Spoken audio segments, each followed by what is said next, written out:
ونعوذ بالله من شرور أنفسنا ومن سيئات أعمالنا من يهده الله فلا مضل له ومن يضلل فلا هادي له أشهد أن لا إله إلا الله وحده لا شريك له وأشهد أن محمدا عبده ورسوله لا نبي بعده. Pertama-tama mari kita kembali untuk senantiasa memperbaharui lagi rasa syukur kita pada Allah Subhanahu wa taala. Alhamdulillah pada pagi hari ini Allah masih senantiasa melimpahkan rahmat dan nikmat-Nya pada kita semua. Sehingga pagi ini Allah masih titipkan nikmat terbesar bagi seorang manusia kepada kita, yaitu nikmat iman dan Islam. Karena nikmat inilah nikmat satu-satunya yang menjadi tiket kita untuk bisa masuk surganya Allah Subhanahu wa taala. Dan nikmat ini nikmat yang hak prerogatifnya Allah menentukan kepada siapa akan Allah berikan.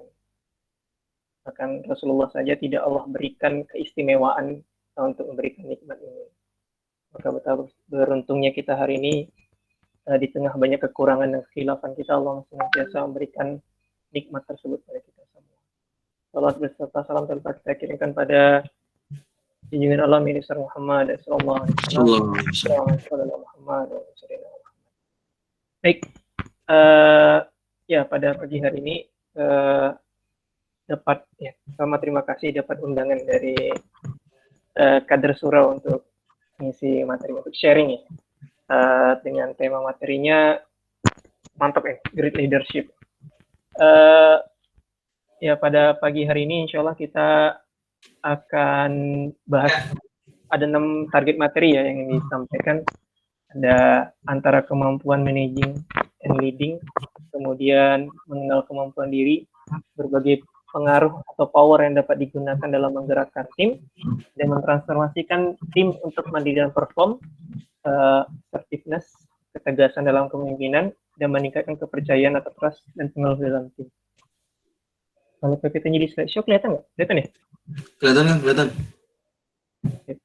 Nah, ya pada pagi hari ini insya Allah kita akan banyak sharingnya agar sama-sama belajar bagaimana memahami karakter kepemimpinan yang baik seperti itu. Nah, sebelum kita mulai, mari sama-sama kita kembali ini ya, satukan visi kita untuk uruskan kita karena Allah Subhanahu wa taala. Agar apa yang kita lakukan pada pagi hari ini senantiasa mendapatkan berkahnya Allah. Amin. Baik.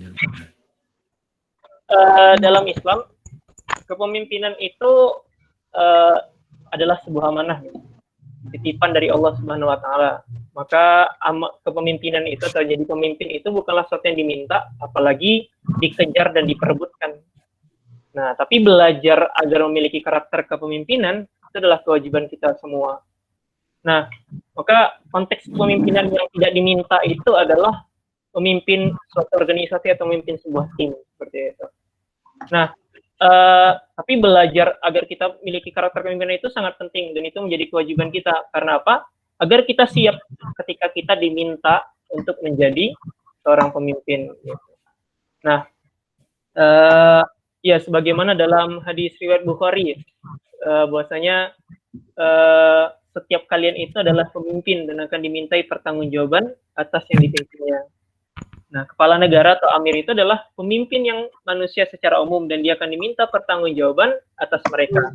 Seorang suami adalah dalam keluarga adalah pemimpin dan akan dimintai pertanggungjawaban atas mereka. Seorang istri adalah pemimpin di dalam rumah tangga suaminya dan terhadap anak-anaknya dan dia akan dimintai pertanggungjawaban atas mereka. Seorang hamba sahaya adalah pemimpin dalam urusan harta tuannya. Dia akan dimintai pertanggungjawaban atasnya. Ketahuilah bahwa setiap kalian adalah pemimpin dan setiap kalian akan dimintai pertanggungjawaban atas siapa yang dipimpinnya. Nah, ini artinya apapun posisi kita sekarang, kita tetaplah menjadi seorang pemimpin dalam konteks kita masing-masing. Maka kita tetap harus belajar bagaimana agar memiliki seorang karakter seorang pemimpin yang baik. Nah, ya antara managing dan leading. Nah, kalau kita baca di beberapa, tinggal cari di Google, pasti selalu banyak tulisan tentang apa sih perbedaan antara manajer dan leader. Gitu. poinnya sangat banyak. Tapi karena pagi hari ini poin yang diminta itu ada tiga yang utama. Nah, kalau orang-orang sering membedakan, memisahkan antara managing dan leading. Kalau saya sih lebih sukanya itu menggabungkan. Kalau menjadi leader itu, dia pasti punya karakternya manajer. Nah, kalau manajer, itu dia belum tentu punya karakternya leader. Nah, inilah yang membedakan antara seseorang yang mendapatkan posisi tertinggi atau posisi amanah pemimpin itu, dia karakternya manajer kah atau leader kah. Jadi tidak dipisahkan antara karakter manajer dan karakter leader. Nah, seorang manajer itu karakter utamanya ada 3. Dia itu hanya mengatur, kemudian mengalokasikan atau mengatur SDM, kemudian mengontrol dan menyelesaikan permasalahannya. Tapi kalau leader, dia 3 tambahannya itu. Dia itu akan menunjukkan arah, atau kalau di kitanya lebih kan bahasanya itu memiliki sebuah visi yang akan dituju. Kemudian dia mengatur dan mempengaruhi orang-orang di sekitarnya, khususnya anggotanya, dan dia akan memotivasi dan menginspirasi orang-orang di sekelilingnya. Nah, inilah karakter yang dimiliki, karakter dasarnya setidaknya dimiliki oleh seorang leader. Nah, dengan karakter ini ya, artinya tidak mungkin kalau seorang leader itu dia tidak mampu memiliki kemampuan manajer gitu. Dia pasti memiliki kemampuan manajer. Makanya seorang leader yang baik adalah leader yang mampu memanajer dan mampu memiliki karakter leader itu sendiri. Nah, dalam buku Simon Sinek yang judul bukunya Start with Why itu, How Great Leaders Inspire Everyone to Take Action, mengatakan gini, people don't buy what you do, they buy why you do it, and what you do simply proves what you believe. Nah, di sini ya Simon Sinek mengatakan bahwasanya orang-orang itu akan membeli itu apa ya, mengapa kita mengerjakan itu, mau melakukan itu mengapa. Start with why, mulainya dengan mengapa. Dan mengapa ini selalu identiknya adalah visi apa yang kita bawa atas apa yang kita kerjakan tadi. Bukan tentang apa yang kita lakukan. Dan apa yang kita lakukan itu menunjukkan tentang apa yang kita percaya atau mengapa kita mengerjakannya. Nah, makanya karakter penting bagi seorang leader yang pertama kali itu adalah bagaimana dia punya sebuah visi yang dia bawa. Visi inilah yang nantinya akan membawa orang-orang untuk mau bergerak bersama dia, atau menginspirasi dan memotivasi orang lain agar mau tergerak hatinya untuk mengerjakan apa yang diinginkan oleh sebuah leader. Dan ya kalau di organisasi otomatis mengerjakan apa yang ditargetkan oleh organisasinya tadi, seperti itu. Nah, setiap orang itu pasti bisa menjadi pemimpin kalau menurut Simon Sinek tadi kan. Karena selama dia masih punya sebuah visi yang dia bawa gitu, dia pasti bisa untuk menjadi seorang pemimpin, baik itu laki-laki, baik itu perempuan, baik itu masih muda maupun sudah tua, semua orang bisa menjadi pemimpin dalam sebuah organisasi. Nah, tapi yang berbeda itu adalah gaya kepemimpinannya. Gaya kepemimpinannya inilah yang nantinya akan berbeda-beda. Selama visinya masih sama, masih orang yang punya visi yang sama di sebuah organisasi, maka dia akan menempuh jalan yang sama. Tapi gaya yang akan ditempuhnya itu akan berbeda. Nah, gaya kepemimpinan ini penentunya itu adalah karakter dirinya tadi. Karakter diri orang-orang. Maka ini penting bagi kita semua yang belajar untuk memiliki karakter kepemimpinan untuk memahami karakter kita seperti apa gitu. Nah, cara untuk menggunakan karakter itu banyak. Kalau ya sekarang apalagi udah banyak organisasi yang khusus untuk membahas karakter diri ini. Kalau di ya BMWRI kayaknya udah ini ya, tes TIFIN udah gitu kan. Kalau yang lain itu ada MBTI, kemudian kalau yang baru baca itu ada di Bosman Mardigu itu Sio Kaya gitu. Itu adalah salah satu teknik untuk mengetahui karakter kita seperti apa. Kita apakah orang-orang yang, kalau dalam karakter pemimpinan itu kita adalah tipikal orator kah, atau kita tipikal narator kah, gitu. Atau kita tipikal orang-orang yang mudah merangkul kah, gitu. Atau kita tipe orang yang hebat dalam melobi kah, gitu. Nah, karakter-karakter seperti itu penting untuk kita pahami, kita punya apa, agar kita tahu kelebihan kita itu di mana, kekuatan kita di mana, dan kita juga paham kekurangan kita di mana, sehingga kita bisa memilih anggota, menentukan orang-orang di sekeliling kita yang akan nantinya menguatkan kita itu adalah orang-orang yang mampu untuk menutupi kekurangan-kekurangan kita. Nah, eh, agar semakin kita bisa memahami karakter kita, selain kita bisa tes tadi, kita juga harus eh, punya pengalaman gitu terhadap apa yang kita lakukan, terhadap karakter kita tadi. Di sebuah organisasi kita harus punya pengalaman dulu agar kita betul-betul tidak hanya sekedar teori yang kita dapatkan, tapi kita yakin dan tahu persis apa ya karakter kita itu dari pengalaman-pengalaman kita. Nah,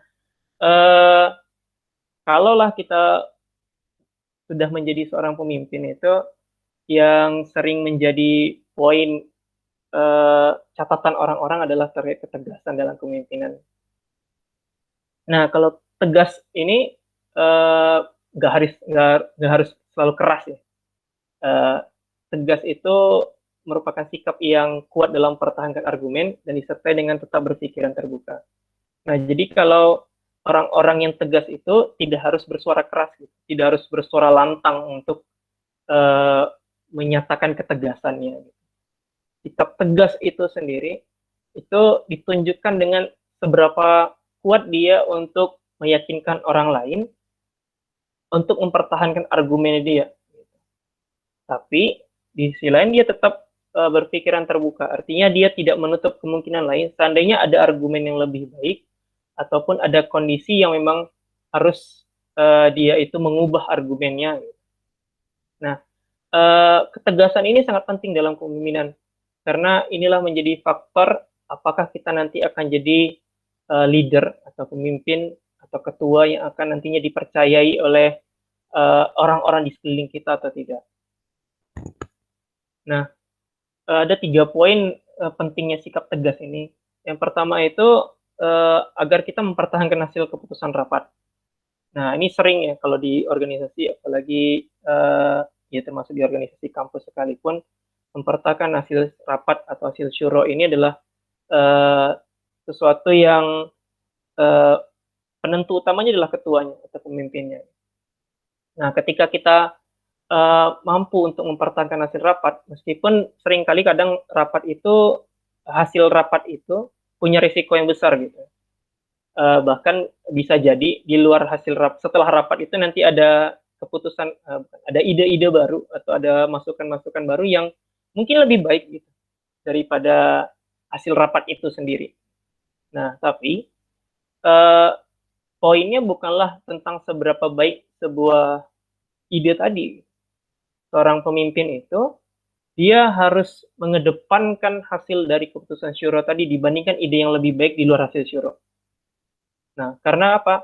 Karena di dalam hasil rapat tadi ada keputusan bersama, ada kepercayaan bersama, ada perjuangan bersama nilainya di situ.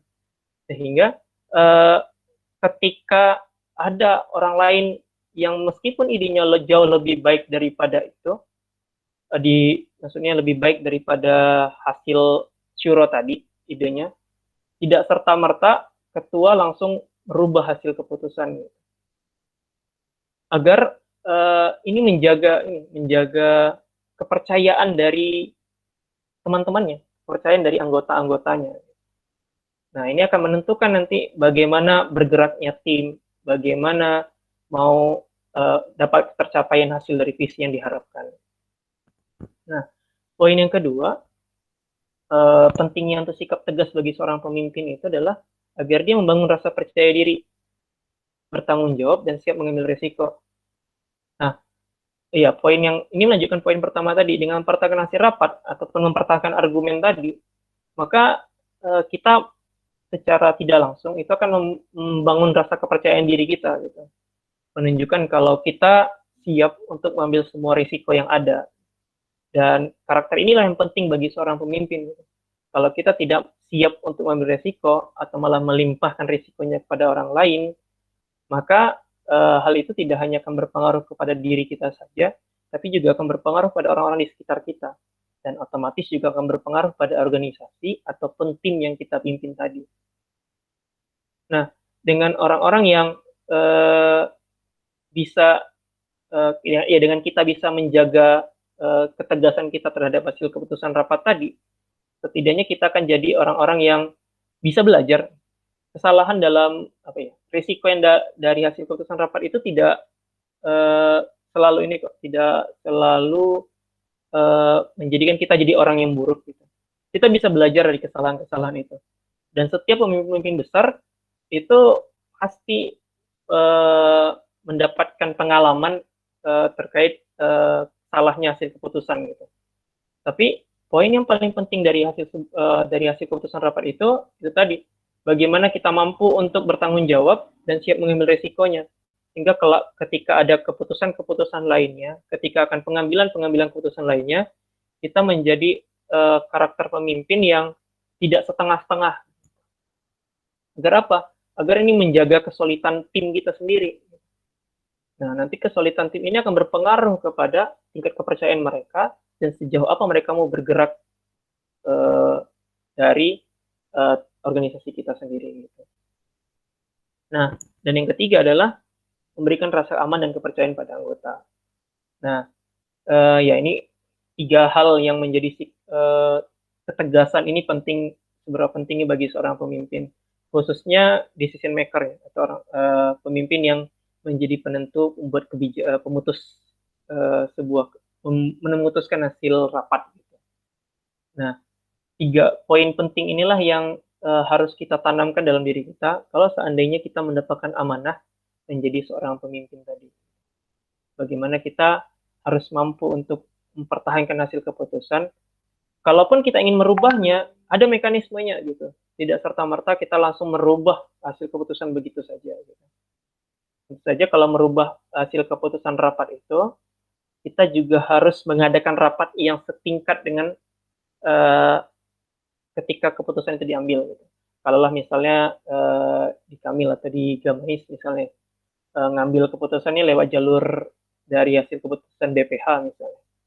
Maka untuk mengganti hasil syuro tadi, hasil rapat tadi, maka juga harus dengan syuro yang setingkat gitu. Agar apa? Agar orang-orang yang menjadi timnya kita itu tidak merasa diabaikan dengan usaha yang sudah diberikan dengan hasil keputusan rapat yang sebelumnya. Sehingga kalau toh ternyata ada perubahan-perubahan tadi, itu tidaklah suatu yang kemudian menjadi luka di tubuh organisasi kita seperti itu. Nah, untuk penggerak tim sendiri, 3 hal yang bisa kita bawa. Pertama itu kekuatan visi, kedua karisma pemimpin, dan ketiga kekuatan anggota. Nah, yang paling kuat itu yang paling atas, kekuatan visi. Kekuatan visi ini selalu menjadi poin utama dalam hal menggerakkan orang-orang di sekeliling kita. Maka kalau baca bukunya di Simon Sinek Start With Why itu, kenapa orang-orang itu misalnya mau fanatik dengan Apple gitu kan? Itu karena visi yang dibawa Apple gitu, bukan karena barang Apple-nya sendiri. Gitu. Visi yang dibawa Apple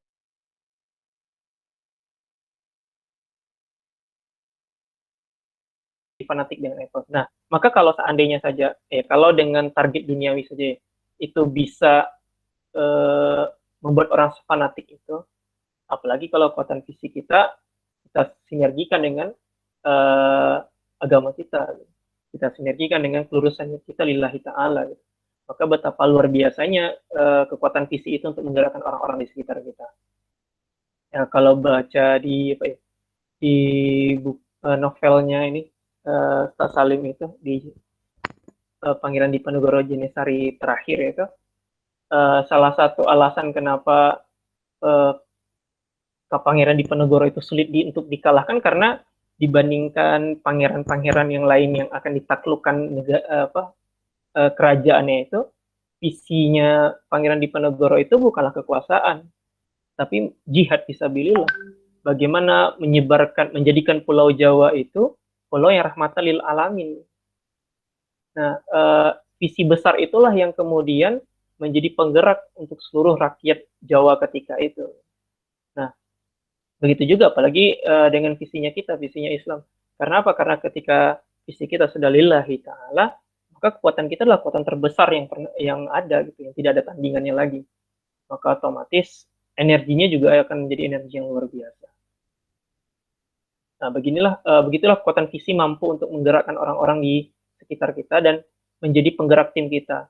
Maka penting untuk menemukan ketika kita terpilih menjadi seorang pemimpin, penting untuk menemukan orang-orang yang memiliki visi yang sama dengan kita. Nah, yang kedua, karisma pemimpin.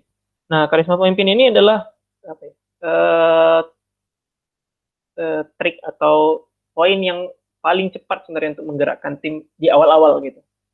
Karena apa? Karena biasanya orang-orang yang dianggap memiliki karisma, kalau memiliki karisma ini biasanya semakin tinggi karismanya itu dipengaruhi oleh semakin banyaknya pengalaman dia atau semakin tingginya prestasi yang dia miliki. Misal gitu, kalau adik-adik sekarang kan, ya teman-teman sekarang pembinanya Reka gitu. Jadi ketika awal kenal tahu nama Reka gitu, siapa ya gitu. Jadi ketika tahu CV-nya gitu kan, oh ternyata ketua Gamais, wah terus ternyata ketua Kamil gitu. Nah terus banyak prestasi lainnya gitu. Nah makanya itu menjadi menjadi ada perasaan wah gitu. Kalau di kalau di komik One Piece itu mungkin ada terasa hakinya gitu. Yang menjadikan kita tergerak dengan sendirinya gitu, ketika dipimpin oleh orang yang kita anggap memiliki karisma tadi, setidaknya memiliki pengalaman tadi. Maka ketika apalagi di organisasi ini ya, di organisasi kampus yang notabene jangka pendek hanya 1 tahun gitu kan, pasti karisma pemimpin itu pertama kali dilihat dari portofolio organisasinya yang pertama kali dilihat. Itu yang kemudian menjadi starting point seseorang itu ketika dia akan ditempatkan menjadi pemimpin. Gitu. Nah, dan inilah yang akan nantinya mampu untuk menggerakkan orang-orang atau tim yang dia pimpin seperti itu. Dan yang ketiga adalah kekuatan anggota. Nah, untuk kekuatan anggota ini sendiri, ini opsi ketiga. Seandainya ketika kekuatan visinya sudah melemah, kemudian karisma pemimpinnya tidak terlalu kuat, maka bisa jadi kekuatan anggota yang kita gunakan untuk menggerakkan tim tadi. Maksudnya gimana? Maksudnya menggerakkan kekuatan anggota ini adalah kita sebagai seorang leader, kita harus mampu untuk memahami karakter dari masing-masing anggota yang kita pimpin. Kalau kita memiliki misalnya beberapa divisi di bawah kita, kita harus paham karakter dari masing-masing ketua divisi maupun anggota-anggota divisi. Tujuannya apa? Agar kita ketika kita tidak mampu untuk menggerakkan seluruh tim kita dengan maksimal, kemudian karisma kita juga tidak mampu untuk menggerakkan tim tadi, maka kita bisa memanfaatkan strategi untuk meminta tolong kepada anggota-anggota yang kita anggap mampu untuk menggerakkan tim-tim kecil kita seperti itu. Nah, bisa jadi dia misalnya bukan ketua divisi ataupun ketua divisi sekalipun yang memiliki kapasitas untuk bisa menggerakkan orang-orang itu, baik melalui lobbynya, baik melalui interaksinya dengan anggota-anggota yang lain gitu, sehingga itu akan memudahkan kita untuk menggerakkannya. Jadi tidak harus selalu kita yang menjadi karakter utama dalam sebuah organisasi gitu. Jadi leader itu tidak harus selalu menjadi orang yang muncul setiap hari, selalu menjadi orang yang terdepan, seperti tidak. Ada karakter-karakter leader yang dia ahli dalam menempatkan anggotanya gitu, atau ahli mendelegasikan orang-orang di bawahnya untuk kemudian bergerak dalam tim-tim kecil seperti itu. Nah, tiga kekuatan inilah yang kemudian yang nantinya akan menjadi penggerak dari kekuatan fisik kita sendiri. Udah jam 6 ternyata. Baik, sedikit lagi. Kemudian untuk penggerak tim ini sendiri bisa ditingkatkan gitu. Ditingkatkan dengan kepercayaan dari anggota-anggota kita. Nah, kekuatan fisik kita, kemudian karisma pemimpin kita itu harus dibuktikan dengan pemimpin yang amanah, yang artinya kita mampu mengerjakan apa yang kita targetkan tadi. Kita mampu membuktikan bahwasanya kita bisa bertanggung jawab, kita jujur, dan kita mampu transparan, dan kita mampu untuk mengerjakan apa yang sudah diputuskan tadi. Dan ya, yang ke poin kedua, tingkat kepercayaan itu dengan ketegasan gitu tadi. Gitu.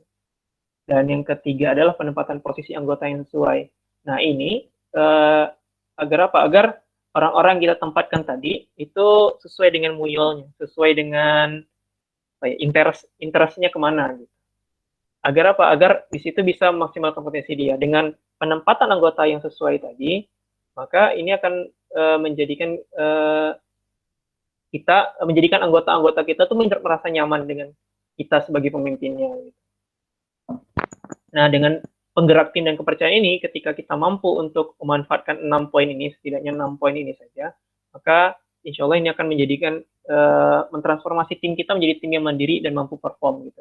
Di seberapa kuat tim kita untuk mandiri itu tergantung seberapa kuat kita mampu menggerakkan tim dan kita mampu mendapatkan kepercayaan dari anggota-anggota kita. Nah, begitulah caranya agar kita setidaknya cara awal kita agar kita mampu untuk menjadi karakter pemimpin yang mampu menggerakkan orang-orang di sekitar kita. Nah, terakhir dari poin yang disampaikan ini, ya menjadi pemimpin itu yang penting adalah bagaimana kita mampu untuk memiliki pengalaman sebenarnya. Jadi teori-teori yang ada itu tidak akan pernah berefek besar kepada kita, tidak akan pernah termaksimal kepada kita kalau kita tidak memiliki kemauan untuk terjun untuk turun berkontribusi, untuk berkorban dan untuk mengupgrade diri kita sendiri. Jadi selain upgrade ilmu yang sudah diberikan, maka kita harus membenturkan langsung ilmu itu dengan realita lapangan seperti apa. Agar apa? Agar kita tidak hanya sekedar hebat di teori saja, tapi kita mampu membuktikan kapasitas dan kapabilitas kita itu melalui portofolio organisasi yang kita ikuti. Mungkin itu saja, berhubung sudah 6:04 ya, mungkin terlewat 4 menit. Dicukupkan, mudah-mudahan bisa bermanfaat dan bisa diaplikasikan dalam kehidupan khususnya organisasi di kampus ya.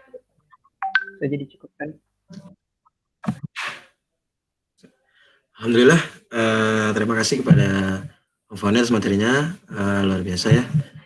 Oke, karena sudah jam 6:04, enggak, kami buka sesi pertanyaan ya. Mungkin dua penanya bisa untuk awal ini.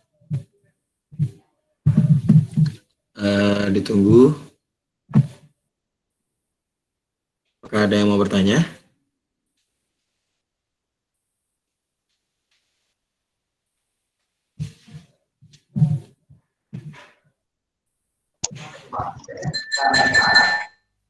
Saya mau tanya. Enggak, silakan kepada Mas Akbar.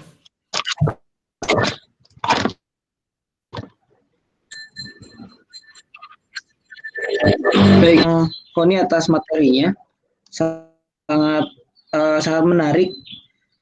Ada beberapa hal yang mungkin jadi menimbulkan pertanyaan gitu ya, berkaitan dengan kan dalam Islam tuh kepemimpinan itu adalah sebuah amanah ya, bukan suatu hal yang diminta, dikejar, apalagi diperebutkan tadi seperti yang akan sampaikan.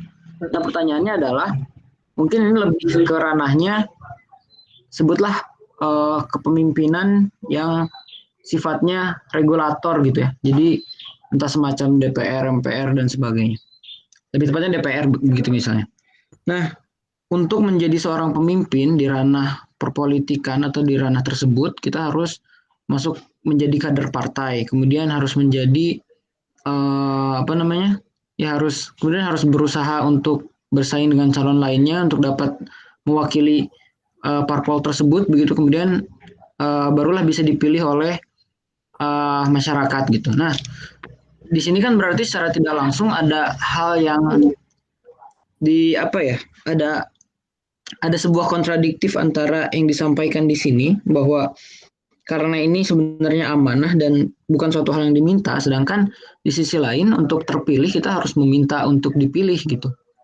Dan itu hanya satu-satunya cara agar kita dapat maju dan menjadi regulator, entah untuk membuat sebuah perubahan karena kita melihat suatu hal yang belum terlihat perubahannya gitu. Nah, tanggapan Akang terhadap hal tersebut bagaimana, dan kira-kira langkah yang tepat untuk, ya misalnya untuk melakukan perubahan pada suatu masyarakat atau pada suatu regulasi itu baiknya seperti apa? Apakah memang dengan menjadi regulator atau bahkan hanya dengan membuat perubahan di lingkaran terkecil yang kita hadapi sendiri? Itu aja sih Kang, hatur nuhun. Oke. Terima kasih kepada Mas Akbar. Silakan Kang Fani. Yap. Luar biasa nih pertanyaannya dari Bar ya. Ya, pertama, kalau dengan kondisi negara kita sekarang, itu kita harus ini ya, mengikuti format yang sudah ditetapkan oleh negara. Terkait bagaimana langkah kita, apakah kita harus menjadi regulator kah, ataukah kita tetap diam atau bergeraknya di lingkungan terkecil kita. Nah, hal itu tergantung dari kita pribadi sebenarnya. Pertama tadi, kita harus kenal karakter kita dulu. Gitu. Apakah kita memang senang untuk menjadi orang-orang yang, atau memiliki, pertama, memiliki muyul terlebih dahulu ya. Apakah kita memang memiliki interest ke situ atau tidak. Menjadi orang-orang yang membuat regulator atau tidak. Yang kedua, kalau memang kalau kita memang memiliki interest ke situ ya, mau tidak mau kita harus mengikuti mengikuti aturan yang sudah ada gitu. Nah, terkait caranya, sebenarnya yang penting pertama sekali itu adalah bagaimana meluruskan niat kita gitu. Kita menjadi pemimpinnya tadi, ingin menjadi regulatornya tadi itu, apakah untuk diri kita pribadi kah? Atau memang untuk memudahkan urusan orang lain? Gitu. Atau ya, untuk paling utamanya lah, apakah memang lillahi ta'ala atau tidak? Nah, kalau memang sudah lillahi ta'ala, ya mangga dilanjutkan untuk kemudian diikhtiarkan untuk menjadi regulator tadi atau menjadi anggota dewan dan lain-lain. Itu tidak ada ya, karena itu sistem yang ada di negara kita dan kita tidak mungkin untuk merubahnya dengan dengan kondisi sekarang. Nah, tapi kalau seandainya ternyata kita punya opsi atau tidak tertarik ke situ, ya tidak harus dipaksakan kita harus kemudian berjuang di sana gitu. Karena kita itu sudah Allah ciptakan dengan tupoksi kerja kita masing-masing gitu. Kalaulah hari ini kita memang tidak punya ketertarikan ke situ, tapi kita bisa berkontribusi di ranah lain, emang enggak gitu. Dan tentu saja sekecil-kecilnya kontribusi kita adalah kontribusi kita kepada keluarga kita. Ya, kalau nanti sudah akan menikah, punya anak, gitu, itu kontribusi perubahan terbesar yang bisa kita lakukan.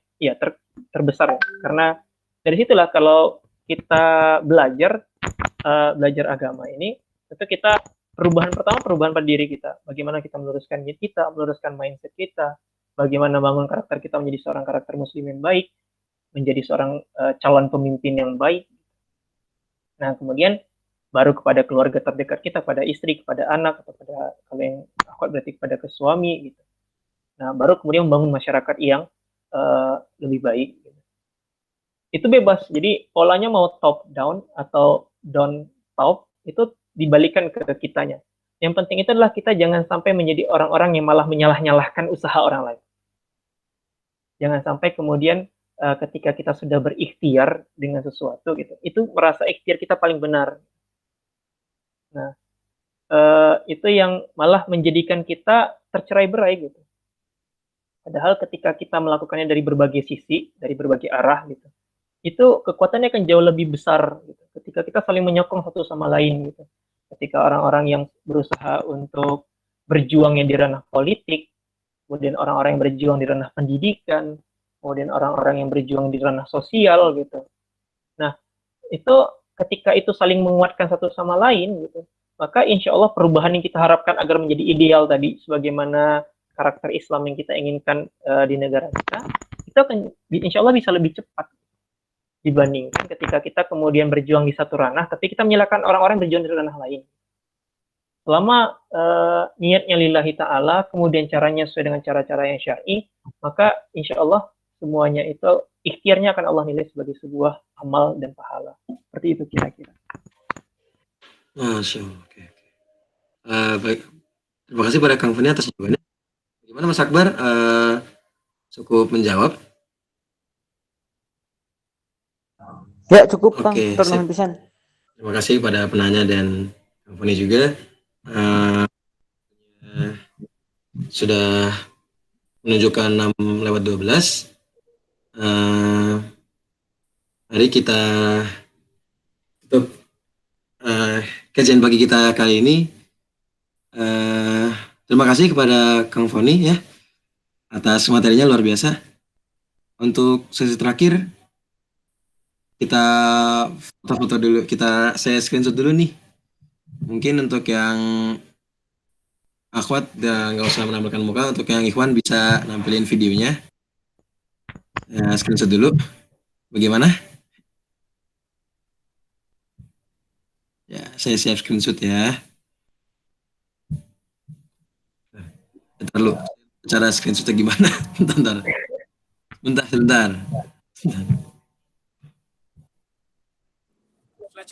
Aku aja sih. Oh iya Kang. Siap.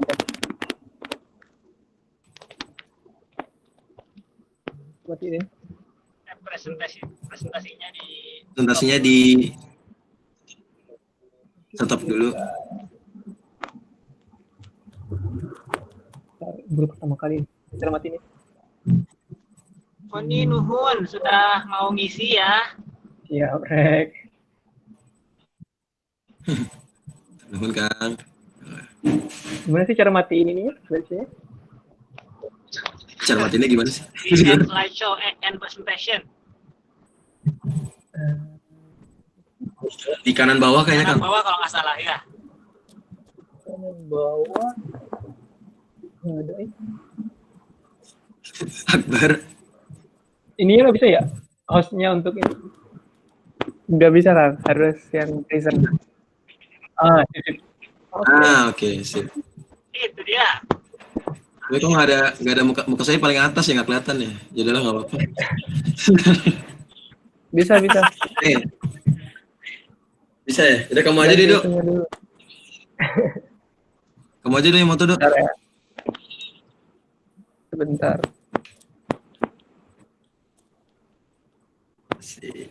Gimana ya? Aku juga di atas nih. Ya udahlah ya, gini aja. Oke, yaudah, Itu change layout ada change layout di kanan bawah. Oke. Slide. Oh. Sidebar. Oh, gini. Bisa Oh, sih. sama. Bisa. Tutup aja. Satu lagi. Bukan juga. Yaudah, oke, siap. Oke, ya kita mulai ya. Bismillahirrahmanirrahim. 1, 2. Oke, sip. Ya dah. Alhamdulillah, terima kasih pada Kang Foni. Mari kita tutup kajian pagi ini dengan baca Alhamdulillahirabbil alamin. Doa penutup majelis. Subhanakallahumma wa bihamdika asyhadu an la ilaha illa anta astaghfiruka wa atubu. Demikian yang dapat kita, semoga apa yang kita jalani hari ini menjadi berkah buat kita semua. Amin ya rabbal alamin. Sekian, mangga boleh live group ya. Mari silakan. Terima kasih Kang Foni. Ya, sama-sama.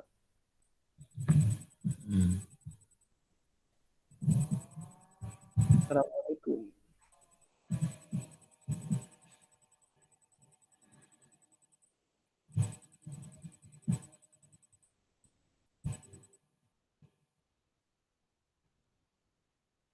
Yes. Bye. Ya siapa ya? Oh ini pakai laptop ya. Bismillahirrahmanirrahim. Alhamdulillahi rabbil alamin. Ar-Rahmanir-Rahim. أعوذ بالله من الشيطان الرجيم. بسم الله الرحمن الرحيم. الحمد لله رب العالمين. الرحمن الرحيم. مالك